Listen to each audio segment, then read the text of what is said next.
Hi everybody. In another bizarre email exchange between myself and Dan Neidle, Dan Neidle again threatens to block the email traffic between me and him.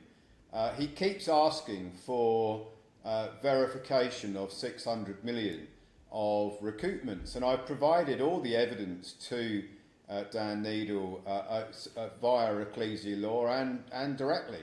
And his response every single time is that if he doesn't get individual records for each of the 600 million, which is what I believe he wants, which of course would be a breach of the privacy of the contracts between the grantors of the International Grantor Trust, who appointed an ERO to file their tax returns for their trust, and in order to give Dan Neidle all of that evidence, which of course will be available in any future lawsuits, of course, that I'm looking at and will be suing Dan Neidle in a US court, all of that evidence will be provided in the court in private, which Dan Neidle should know that evidence of that kind would require the permission of every single grantor. There are 3,000 grantors, so I'm hardly likely to go out to every one of the grantors that received a wages and tax transcript and get their permission to give their personal file to Dan Neidle. It's just ludicrous to believe that to even keep asking for it. So this is Dan Neidle's email. The transcript does not mention 600 million, well, we'll look at that in a moment. And the podcast, and that is that's one of my interviews I've done just recently, doesn't verify the 600 million.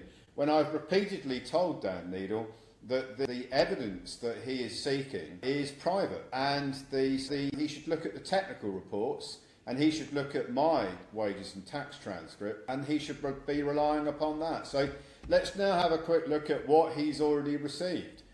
This is the wages and tax transcript for me, for my trust, the Ian Clifford.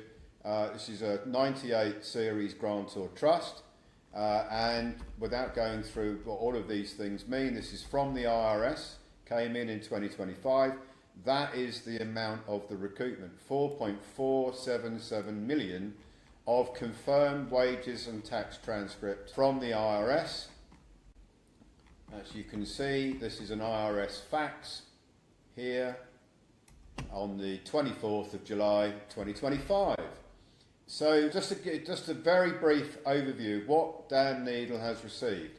He's received this document, which goes through the 16 years of my whistleblowing and all of the things that have happened, all of the railroaded lawsuits, all of the vendetta, all of the destruction, Order 34, 2023, the entrapment by design, the whole thing is in here. Very powerful figures, lots of big names in here. Andrew Bailey, the head of the Bank of England, is in here. Members of Parliament are in here. There's a whole range of very big names in this document that have played a part in suppressing me and undermining me as a whistleblower of the HBOS, primarily the HBOS 40 billion hole in their balance sheet. The bank was bankrupt. The regulators, the Treasury, the Bank of England let it carry on trading between 2005 and 2009 when it was taken over by Lloyds Bank, and it should have gone bust, and that was all in my whistleblowing.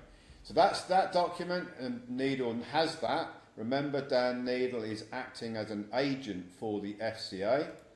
Then we have this, recoupment of signature credit, will it bankrupt the United States Treasury?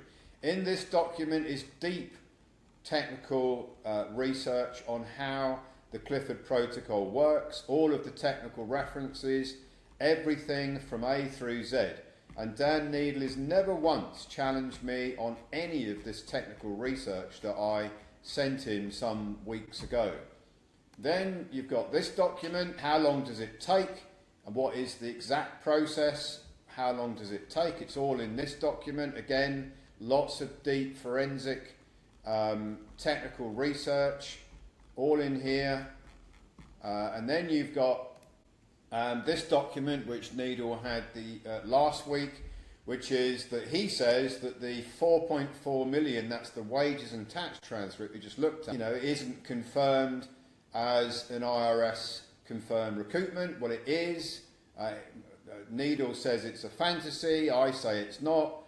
In this document, I go through all of the reason why it's not a fantasy. It is very real, as is the other wages and tax transcripts that make up the $600 million that Neidle keeps saying that he wants proof of. So let's now have a look at the response that I sent to Neidle. Just get that out of the way. And this is the response.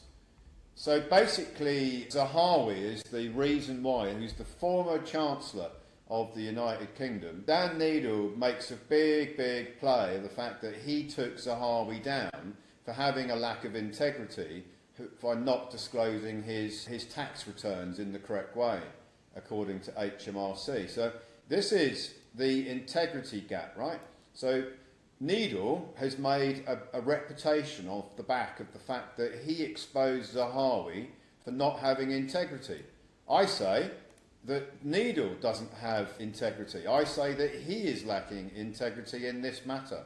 This is the evidence. We have a authorised ERO, that is a licensed IRS tax preparer, that is submitted a very detailed report, a formal criminal referral to the TIGA department of the IRS.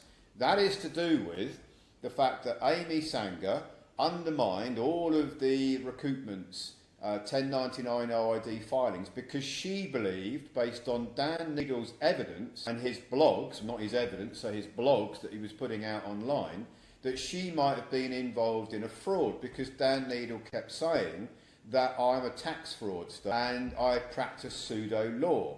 So as a result of Dan Neidle's blogs, the head of our trustee department, Amy Sanger, filed identity fraud reports to the IRS, which stopped all of the $600 million dollars worth of recoupments from paying out to our members, who are the grantors of the 98 series grantor trust that had filed the tax returns through WK as an authorised ERO.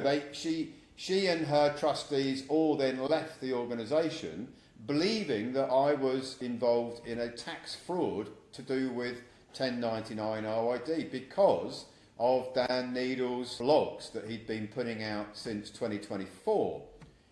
So I say that why would an authorised ERO, a professional tax preparer with a licence with the IRS, file a fraud report to the IRS that contains all of the evidence of the 600 million recoupments if it was a fraud? It's ridiculous. The ERO cannot provide all of this evidence to Dan Neidle because of this, because of 26 USC 7206.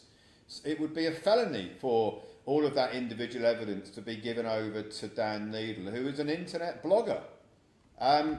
4.4 million, but I've showed him the wages and tax transcript to be real, and I've also showed all of these technical documents here that are referencing the IRS's 810 algorithm, the IRS publication 1212, my own recoupments, the fact that other people in our organisation have had recoupments and successfully banked them and spent them. And he's basically, every time I push back with the email that I've just showed you, he blocks the account.